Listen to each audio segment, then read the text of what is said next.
এফালে আহচোন। এইটো হৈ গ'ল 2025 আৰু এইটো 2026।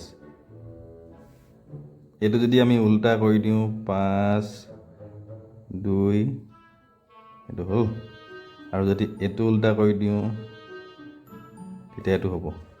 এতিয়া ইয়াৰ শূন্য শূন্যকেইটা কটা যাব। তেতিয়া কিমান থাকিলেগৈ?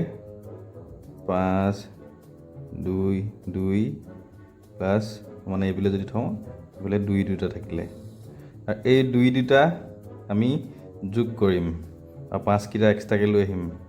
5টো এইফালে আনিলোঁ, 2 2 যোগ কৰিলে কিমান হ'ব? 4। এইফালে থাকিলে 6 আৰু এইফালে 4 হ'ল। এইফালে আনি দিলোঁ, এইফালে আনি দিলোঁ 4টো।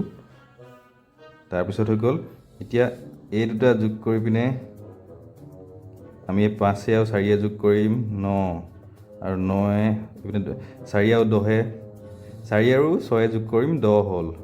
তাৰপিছত এইকেইটা এইফালে লৈ গ'লোঁ। ইয়াত কি অৰ্থটো ওলালে ক? অৰ্থটো একো নোলালে, কিন্তু মোৰ টাইম পাছটো হৈ গ'ল, কাম নাছিলে।